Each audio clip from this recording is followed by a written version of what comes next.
welcome back to another episode of Beyond the To-Do List. I'm your host, Erik Fisher. This is the show where I talk to the people behind the productivity.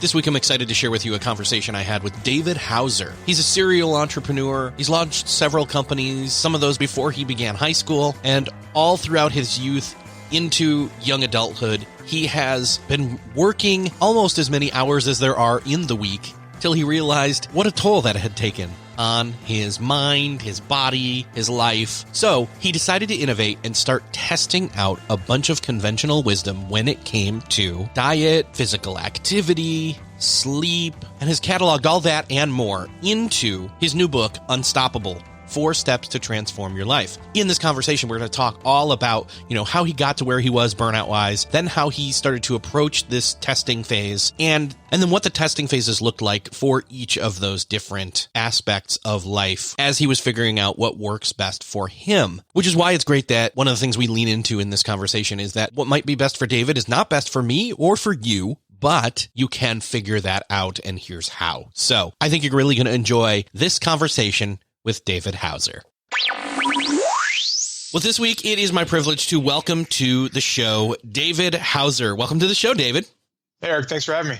You've made pretty dramatic, significant changes to your life and your lifestyle. I'd love for you to start off by painting us a picture of what life was like before and what that path was that led you to this decision to make these drastic changes.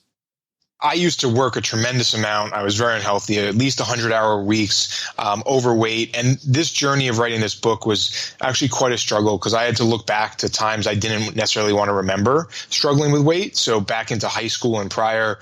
So I always saw myself as that way, always struggled with it, and tried everything, like listened to everything I was told, like, eat a low fat, diet, exercise a lot, right? And I took all of those to extremes, right? I cut out all red meat because that's what I was told to do. I went to the extremes with exercise and ran Boston Marathon and did Ironmans, right? And none of that worked for me. So it was a very frustrating experience over a, 20-year period. Wow. So then what made you decide, okay, I've got to make changes? Like what was that rock bottom in a sense that said, okay, you know what? I need to start figuring out how to be different. I think it was a combination of one, frustration, right? So after so many years of trying so hard at what we were always told, which is eat less, exercise more, and it not working, just that frustration just built up.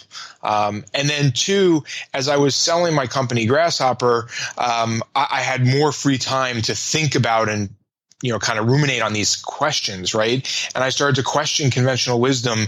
I also started practicing yoga, so I was more present in the moment and the time. So I think those things all combined together to really facilitate a change over a very quick period of time.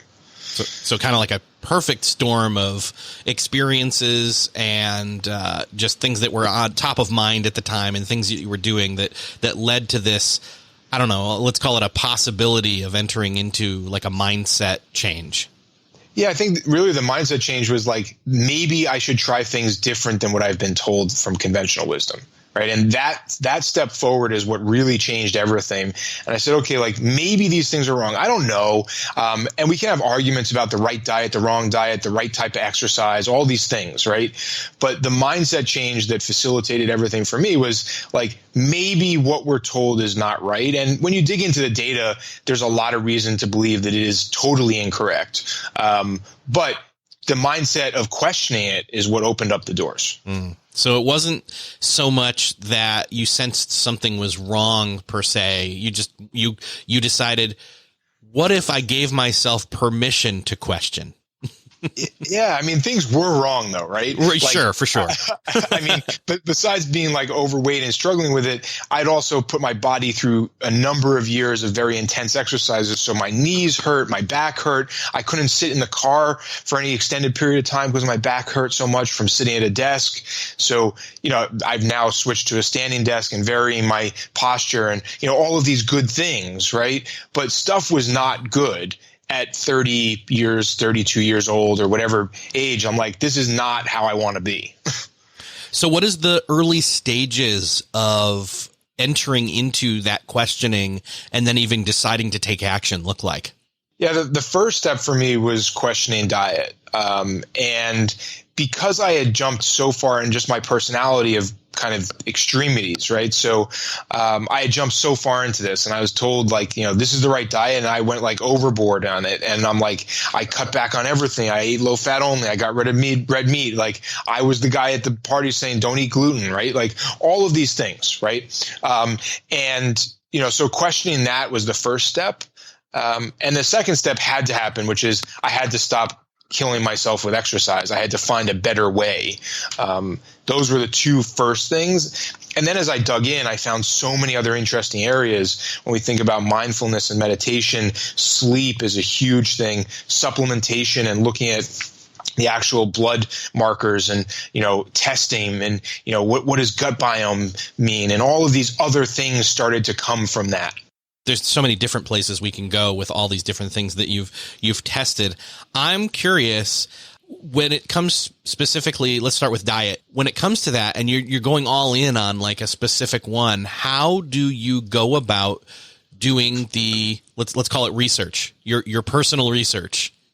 Yeah, so I use a combination of things, but what I found is to me most important is how my body reacts, especially to diet. Right. So I want to know the source data, right? Like, why is this a thing that I should try? Right. And so I tried a vegan diet for 6 months. So I looked into the diet. I understood why. I wasn't as interested, to be quite honest with you, with like the humane factors of it, because I think there's a lot to be disputed there. I was interested with the health factors of it. And there is interesting data. And look into that from a data perspective. But again, the most important thing is, how do I feel when I'm eating it, and giving my body a chance to adapt to it. That's why I did it for 6 months. And for me, it's not the right diet, right? It might be the right diet for someone else from a health perspective, but trying those things. And I was also looking for extremes, right? Like, I wasn't looking for small stuff like cut out one thing, stop eating chicken, right? Like, no, like I was looking for the farthest extreme because conventional wisdom wasn't working anymore, or had never worked for me. So I wanted like literally the most extreme thing, like eat only broccoli, right? If that was a diet, I probably would have tried it. Yeah, the broccoli diet. You know what? That's actually, I eat a lot of broccoli. I love broccoli. Yeah. And that's one of those ones. I mean, you'll find that's like, honestly, it's like 80% of the vegetables. I shouldn't probably, that's good and bad. That has potential to be good and bad, I should say. But what's funny is I say 80%, it's like the 80-20 rule. It's Pareto principle. And I'm sure that factored into your testing as well. Yeah, for sure. I mean, I'm always looking for what can I get the most return for the least effort, right? And understanding that least effort doesn't mean easy. It could be very hard, it could be very difficult, and it could take time, but it's still the least effort for the highest return.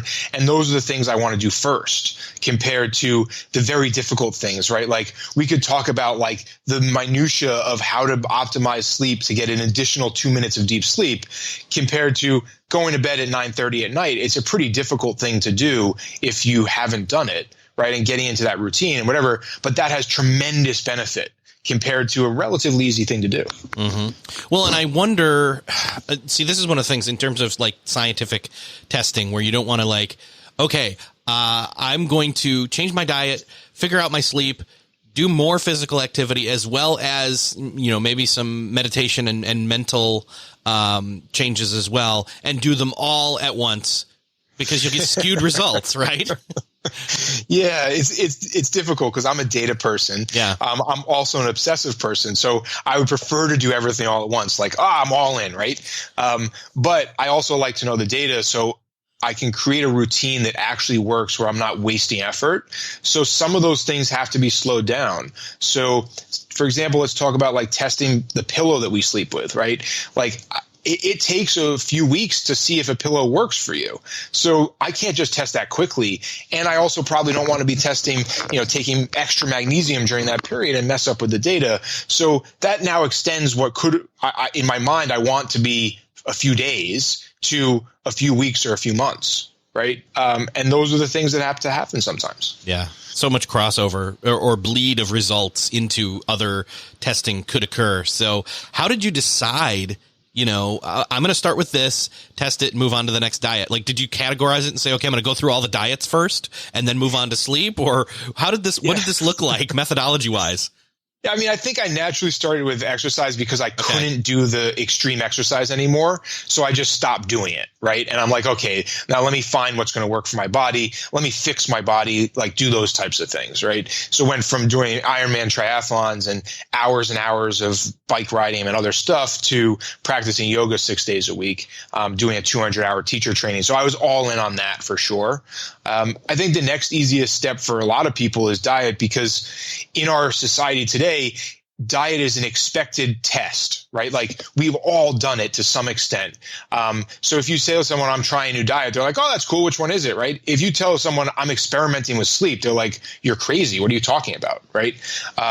So I always look to diet as that kind of second step or first step. And it does have a tremendous amount of benefit. So when I wrote this book, I didn't want to make it a diet book, but there's a lot of content about diet because it's the fuel that goes into our body that creates a lot of the things that happen. Yeah, for sure. And the amount of, I mean, I know this rivals sleep, where sleep we've got 8, let's say ideally at least 8-ish around there, getting enough sleep. It can rival the amount of time that we put into it. When it comes to diet, we've got not only the time that we're spent thinking about it or feeling our hunger, but also the time deciding and preparing and eating if we're not, sitting down in front of a TV and scarfing something down fairly quickly. So, Right. Yeah. And then you start to factor in things like fasting, right? Like, how do we reduce the amount of time that we waste on fuel and food, right? Like I still enjoy food a lot, but cutting out breakfast saves both time and money. Mm-hmm. And it's a very easy thing to do when you find a diet that works for you. I struggled with weight on one side, but also on the other side, I struggled with always feeling hungry. And I never didn't feel hungry until I found the right diet for me. And for me, it's a high fat diet. And that was like a magical moment I had where I'm like, wow, like I didn't eat today and I didn't think about it, right? Like I knew that I could not eat, right? And just use willpower to get over it, right? But not thinking about it and not feeling hungry was a very vast and major change. Interesting. So let's stick with diet for a second. Let's kind of go through that really quickly. Like, can you give me a rundown of specifically with diet, what were some of the different diets that you tried out there, and maybe what were some of the results for each of those, and then where specifically did you land? Yeah. So obviously I tried conventional wisdom, which is a typical low fat, high carbohydrate diet, which is what we're told to eat by the government and, in essence, processed food companies. And that just didn't work, right? It's high in carbohydrates, high in sugars. Even when we're encouraged to eat vegetables, they're sugary vegetables like carrots, lots of fruit, again, sugar, right? So we're creating this ongoing cycle. That hadn't worked for me. And I did that to an extreme, cutting out all red meat. I tried a bodybuilder's diet. So like that's in essence just chicken breast, brown rice, and like again and again the same thing. I did lose some weight. I think it was just because I got bored of the food. So I'm like kind of just stopped eating it. But again, felt hungry all the time. And then weight plateaued pretty quickly. Energy sucked. Brain fog was pretty bad. Stuff like that. I tried a vegetarian diet. I tried a pescatarian diet because I actually like fish quite a lot. That was actually pretty successful. But again, on that type of diet, you're still open to all of the other things like eating cookies and ice cream, right? And I happen to love ice cream. I did a vegan diet. That was probably one of the longer tested ones because I'm like, look, like we're hearing so much about vegan diets. Like I want to give it a chance, right? And I think the problem with a vegan diet is it gets confused with multiple factors. One is a health factor. Two is this environment and ethical factor. And I wish we would focus on the health factor because I think we could get more people to buy into at least the debate rather than just ignoring it, right? And for me, like that was a very easy diet to do, right? Meaning like it's very easy, the rules. It's like you avoid butter, you avoid all animal products, and you eat anything else you want, right?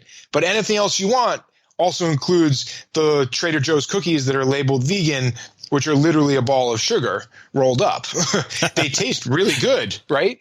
But it's quote unquote safe on the diet. And as I started to dig in deeper and look at like my actual blood glucose levels, I wore a continuous glucose monitor a number of times now to see what my body's actually responding to, and now test a tremendous amount of blood things like fast insulin and H1B, like all of these things, right? And my body was in the typical cycle that most Americans and most Western, diets are, which is big spikes of blood glucose, big releases of insulin to bring the glucose down, right? And these constant ups and downs, ups and downs, ups and downs. And it's this cycle of craving and hunger because the body's like, I got lots of sugar. I got to get rid of it. I don't have enough. I need more. That's when I started to discover a high fat diet. So, a well formulated ketogenic diet. I actually eat far more vegetables than what people assume, right? I think a lot of people confuse a high fat diet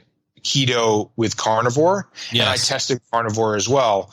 But my plate, if you look at it, looks far more like a vegan plate than the traditional American diet, right? The traditional American diet is bread and pasta and potatoes and whatever else, a small amount of meat and a small amount of vegetables. I am a lot of vegetables, some fat and some meat. So I'm much closer to that than not. Gotcha. Well, and so this is probably a greatest place for us to kind of get on the same page and say that works for you, may not work for me, may not work for anybody that's listening, or it'll work for a certain percentage, I should say. But everybody needs to do their own testing. Yeah, everyone needs to find what works for them, what makes them feel the best, right? Like, because I could tell you, like, this works for me. I think the health backs it up and whatever else. But if you don't feel great on it, your body's telling you and sending you a message saying this is not what's for you right now. I do think that one thing that's kind of can't be disputed at this point is cutting out sugar and processed foods. Everyone should do. Yes. Like without question, right? That's the baseline. After that, there's lots of choices and there's lots of options, right? And I don't encourage and say like you should never eat any carbohydrates. That's ridiculous because vegetables are carbohydrates. Mm-hmm. They just happen to have a tremendous amount of fiber and other good things happening with them. And once you've reset your body, you can consume far more carbohydrates than you think because we're no longer consuming the sugars and the processed foods. So I know that you said you started off with the physical activity aspect of the testing. So let's go back to that. I'd love to know, like, what was your physical activity kind of regimen or whatever you want to call it? Just, your lifestyle, your physical activity lifestyle prior to testing. And then what did you start testing in terms of physical activity and where did you end up? Yeah, I mean, so I'll talk about the arc a little bit where, I started to listen to people say you have to exercise more. So I started going to the gym, and this is, 15 years ago or more. I started going to the gym and doing cardio, right? Like that was the thing to do. I did it for 45 minutes to an hour. It doesn't have a lot of effect. Cardio actually doesn't burn very many calories. And, maybe it doesn't matter how many calories we burn if we start to actually change diet as well. And I did that. And I'm like, okay, this isn't working. So I have to do more, right? And it's always this constant battle. How do I do more? In high school, I lifted weights, so I added that back into my routine. I built a little bit of muscle, not a lot of change. Said, okay, I got to do more. Like, what's the next thing I can do? Well, a friend of mine said, hey, you don't run at all. Why don't you run Boston Marathon? I'm like, it sounds like a fun challenge. Literally, like, never run outside of sports, right? Like, running for basketball or something. But I had never gone out for a run ever. Trained for Boston Marathon. Clearly I didn't qualify, so I raised money for a charity. Completed it, and said, okay, like that quote unquote burned a lot of calories. So let me do more of that. So what's more than a marathon? Well, Ironman, because you add in swimming and biking. So trained for that, did that. And in all of that, lost a little bit of weight, but I remember, and I write about this in the book, doing the half Ironman in Austin, Texas. And I mean, this is tremendous amounts of training over more than a year period. And I'm there and I'm putting on the spandex bike shorts and getting ready for the thing. I'm like, why do I have fat like rolling over the bike shorts? Like, this doesn't make any sense to me. Like, I've put out hundreds of hours of activity on a very regular basis. Like, what's happening, right? The arc then kind of went back down where not only was my body hurting, but it wasn't working. Tremendous output for very little reward or negative reward. And that's when I found yoga. I walked into a class one day and I'm like, well, I would never be the person to be in this class. So let me try it. Like, this is when I was starting to question things, right? I'm like, okay, like the first class, I'm like, this is interesting. It was more active than I thought. The class I went into, it was a heated vinyasa class, a bunch of push-ups. I'm like, this is kind of cool. Like, went to a second class. It was even harder, and kind of got hooked on that and went from going 0 times to literally planning my travel schedule to make sure I could be there 6 days a week in class. And I think that arc then picked back up to an extreme again. And I did a 200-hour teacher training and probably was going 2 times a day, 6 days a week because of the teacher training plus the regular classes in the morning. And that's a routine I've kept today. And my body just feels way better. If you look at a calorie perspective, which I no longer encourage or count calories in any fashion. I think it's a tremendous waste of time and effort, but my body feels better, right? Like my back is much more open, and it's not about stretching for me. It's very active. Like I practiced this morning, actually went early to make sure I was ready for this podcast. And it was probably 50 plus push-ups in an hour period, plus all of the other activity, including crunches and core strength and, all the things that you would do. So it's not about stretching. Interesting. I feel like there's so many different, like with diet, there's so many different physical activity avenues that you can go down. How did you figure out where you landed in terms of this is, this is how I stay consistent / what I kind of make sure I do that fits my, your lifestyle? I mean, to me, it's really, again, this filter of like, what do I feel the best doing? Right. And less about like, this slog of going to the gym and doing cardio or the step machine. Like I want to answer the question, like, do I enjoy it? 1, and 2, when I'm done, do I feel better than when I started? Right. And if I can't say yes to those things, there's a problem, right? Like my knees hurt when I'm done doing this. Well, maybe it's not the right thing for you to do. Right. So for example, running could be the perfect thing for some people to do. Right. Just not all people. I was doing at one point a couch to 5K training, and I had already in my life done a 5K prior to that training time, but it'd been, a couple years. I put on some more pounds, and I got about 3 to 4 weeks into the training, and suddenly they leveled up, the amount of impact on my knees leveled up based on where we were in the training. And suddenly it was like, okay, well, my knees do hurt, but quote, no pain, no gain. Right. And couldn't be further from the truth, because I realized the second time I did it, okay, this is happening again. Iced everything and whatever. And then, got to the point where I started to try the third time that week and said, no, I think I need a different path. This is not the right path. Yeah. And look, I encourage people to test those things out, right? And see, like, maybe the knees hurt for the first week and then you kind of get past it. So like, I won't give up right away, but like when it happens again and again, that's when I start to question it. And I'm like, maybe there's something else, right? Maybe swimming is right. There's so many activities that are great. And, when I look at like enjoyment, right? Like, do I enjoy doing it? Maybe I'll just enjoy going outside for a walk or playing with my kids outside. That can be exercise when we look at it from a big picture perspective. So in my instance right there, what would you have coached me to have done? I would say like on the second time that this has happened, I'd say, look, like let's think about why we're doing this. If you enjoy running, let's look into what's happening, right? Mm-hmm. Like if you said to me, I just love running, it clears my mind, it's the greatest thing ever, then I'd say, okay, like let's talk to a running coach, let's see if it's form, let's see if it's shoes, let's see if, what's happening from a, actual physical standpoint, because there are ways to fix that, right? And I dug very deep into a lot of those coaching, and, I improved the impact on my knees. I didn't get rid of it, but I improved it.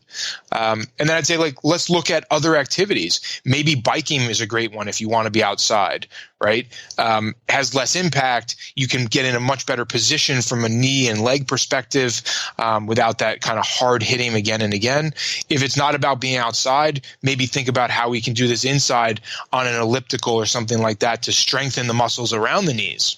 And then when we're talking about physical stuff, there could be other factors that are affecting it, right? It could be posture and how you stand. It could be, how you sit in a chair. It could be things that are happening on a day-to-day basis that are making, other muscles tight, which are pulling on the knees. And I would start to look at source, like how do we figure out what's at the source happening? Interesting. Okay. Good to know. I know that I've heard you say something along the lines that it's kind of crazy that we've gotten to this point in our culture where we feel like we have to work out. What do you mean by that? I mean, yeah, I mean, like this gym culture is a very new thing in the grand scheme of human evolution, right? Exercising as a thing to do is just very odd, right? If you look at it from a human evolution standpoint, we were meant to just be outside and walk around and do things that we enjoy, or work outside, right? And I understand that a lot of us now work inside. I'm at a computer all day. So there's still ways to accomplish that being outside, but going into a gym doesn't make a lot of sense, right?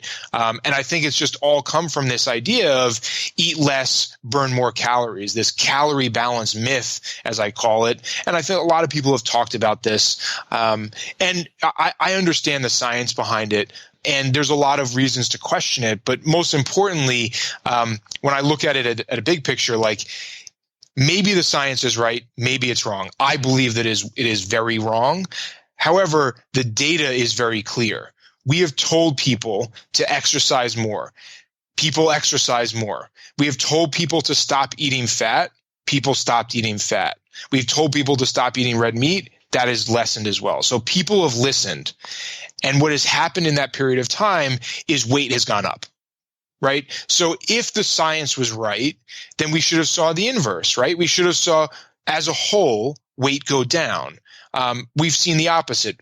Obesity rise, type 2 diabetes, heart disease, all of the problems of modern culture have risen as we've told people to exercise more, and they're spending billions of dollars and hundreds of thousands of hours doing it and eating less, right? So it's really not about counting steps in the same way that it's with the diet. It's not about counting the calories. Yeah. Yeah. Those are two of the worst metrics if we're talking about measurements to look at. Steps, I think, is a good indication of are you outside doing something active? Like that to me is a better question than how many steps you took. Like I can fake that. I can go inside and do it on a step machine and it has very little benefit, right? It's not that helpful. And 10,000 steps is not that much activity, right? Which is the scary part. And then counting calories is just a demoralizing, horrible experience and is tremendously difficult. Like if you're not bought into literally weighing every piece of food, because again, there's no way that I would say go eat processed foods, which have the label on the back, right?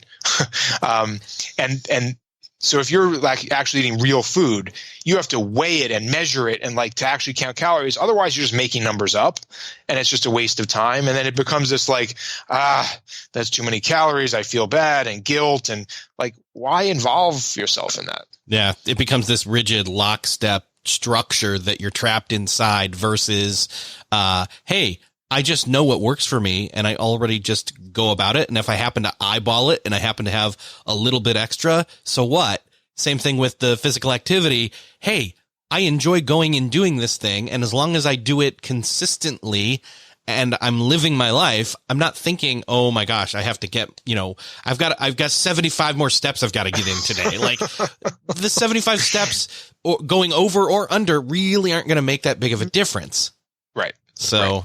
And when you think about calories too, like the difficulty is that if you are eating to satiety and you feel good and your body's good, it doesn't matter how many calories that took. And the focus on it of like, you must get this many and not over this amount. And like, it is just a very hard number for anyone to target. Right. Yeah. And going over by a small amount is so easy. So let's just find the thing that works for each person's body and do that. So a lot of people ask me, like, what should the government recommend, right? Because the government needs to make a recommendation on what to eat, and we need to have some like things to base it on. I really would hope that the government would make multiple recommendations and say, here's 3 or 4 options, right, that are scientifically and from a health perspective safe and good, and pick one that works for you and your lifestyle. Right. And unfortunately, what we have today should not even be one of those options from a recommendation standpoint. But I think that's the right approach, right? Is like there's probably 3 or 4 right, quote unquote, right ways that this could work that could put people in a healthy state. You mentioned sleep earlier. Unlike with, all the different spectrum of physical activity and or diets, like sleep doesn't have like all that many different, you're like, oh, I'm going to try the sleep. There's no sleep diets, in other words, the spectrum. Yeah. So how did you go about testing different things in that realm? Yeah, so I always considered myself to be like a night person, right? Like when I was working 100 hours, I would do a lot of that work late at night, like staying up until 3 or 4 a.m. And all the science is very clear that that's not healthy, even if you try to get 8 hours of sleep after that. The most restorative sleep from a cycle standpoint is between 9 p.m. and 1 a.m. And it doesn't shift, right? Because we're on a circadian rhythm. So you can shift your sleep. But if you've missed that period of time, which is very much related to the sun and the earth and other things that are happening in our bodies, you don't get that restorative sleep. It's just gone, right?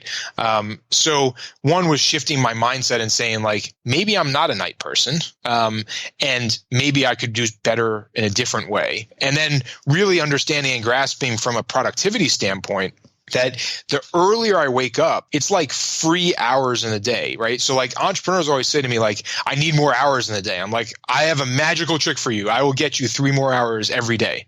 Do you want to do it? Yeah, absolutely. I want to do it. Wake up 3 hours early, right? So if you're up at 5 a.m. and everyone else is up at 8 a.m., you have bought yourself 3 productive hours. Compare that to the evening time, which are tremendously unproductive. And I question anyone who says that it's not. One, maybe you are working late at night. I doubt that it's very productive time. We're eating bad foods to keep us awake. We're stressed out. Like, it is not productive time. And most people, if you really dig into the truth, they're probably just watching Netflix at night. Right. Yes. So like, let's cut out the 3 hours of Netflix at night and go to bed earlier and get up 3 hours earlier. I've bought you 3 hours. And it's not only a less distraction filled 3 hours, it's a more focused, more energized 3 hours because you didn't just go to bed at the same time and get up 3 hours earlier. It's my favorite time of day. Like, there's so little distraction from phone calls and emails and other things. Most people are sleeping, right? I feel tremendously more productive. And then I enter my day on this kind of kick, right? Which is I'm starting my day 3 hours of productivity in and feeling great. And I do better the rest of the day because of it, rather than starting at 9 a.m. and being behind already and behind on emails and Slack notifications and 7 other things and people calling me, right? Like, I've already gotten a lot of stuff done. And now I'm on this roll at the beginning of the day. Yeah. And we can delve into, different ways to, then once you're getting up that early, what are some of the things you can do to optimize your day once you first get up? And it's going to be different for everybody. Yeah, again, it's finding what works for you, right? Like, I get up and I go through a certain routine. What I do think is required by everyone is having a routine. Like, if you talk to the most successful people in the world, everyone lives by a routine. Now, the routine is not the same, right? Like, my routine includes going to the gym and practicing yoga, showering at the gym, getting ready, that is part of my morning routine. And only taking meetings by a certain time, managing my calendar very strictly, all of those things, that could be very different than your routine. But the most successful people, without doubt, have a routine. Have a routine. Yeah. What about the mental side of things, your thought process, your meditation, different things like that? What did you test in that realm? Yeah, so a lot of stuff here. And I think my mind started to open up to this a lot during the yoga teacher training, because we were talking a lot about meditation. And I spent a lot of time looking at the science, and not just kind of what we always think of meditation, but like what are other things that get our bodies into those states? It could be heat exposure, cold exposure. There's a lot of things that I think bring us to the present moment, one, which is what meditation is all about. Two, get us into a state of breathing, which is the most important part of meditation, not freeing our mind and all of these things that people pretend, because our mind is never free in that way. There's always distractions. There's always a sound, a feeling. It's being present in the moment, understanding that and coming back to it. But breath, right? Like that to me was one of the biggest discoveries.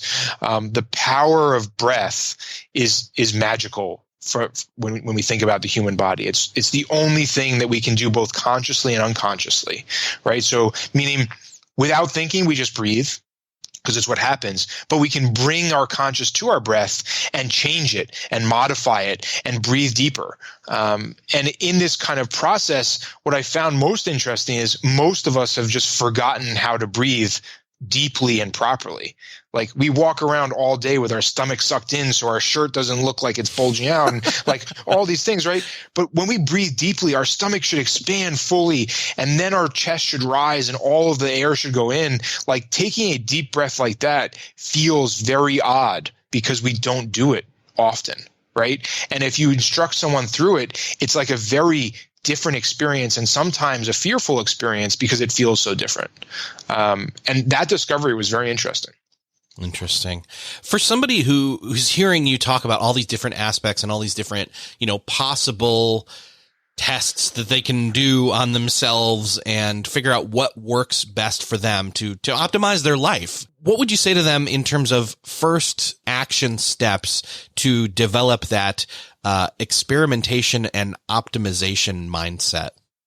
Yeah, so I think this is a lot of the reason I wrote the book. I had two goals. One was this framework, which sets this out very clearly. And the first step is this identify step, which is look at the things that are most important to you. So if there's not an immediate health issue, like the doctor has said to you, you have type 2 diabetes and you need to fix this immediately, let's look at what our body is telling us. Why do I get a headache every night? Why do I feel like my back is hurting?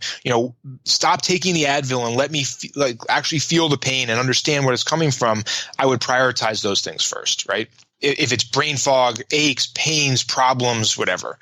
And I'd start there. I then look at kind of brainstorming as a whole and say, like, what is it that I could do, right? And brainstorming can include like reading articles in scientific journals and, or reading the book and saying like, here's David's set of stuff that he's kind of condensed down, right?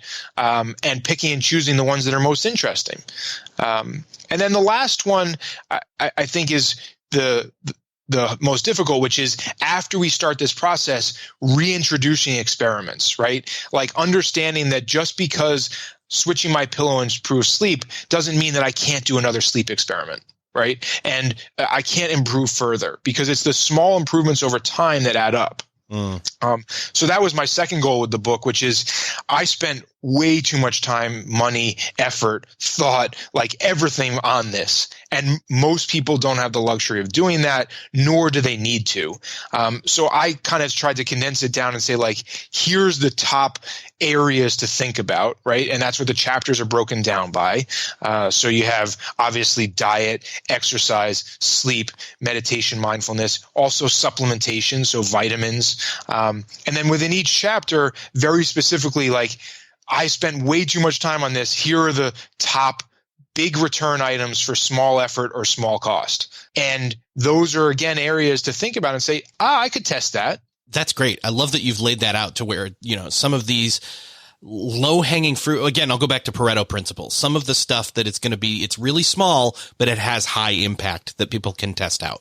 Yeah. Perfect. Well, David, it's been awesome talking with you. I would love for you to be able to point people to where they can grab the book. Sure. Yeah. So available on Amazon, both pre-order and live September 17th. Also unstoppableBook.com. Lots of information there, podcast interviews, television interviews, all that stuff, but also a weekly email newsletter that I send out to my friends, which is kind of 3 to 5 things I'm thinking about that week, reading about, doing, testing. Have gotten really great feedback on this. tons of people reply every week about the things they're doing as well.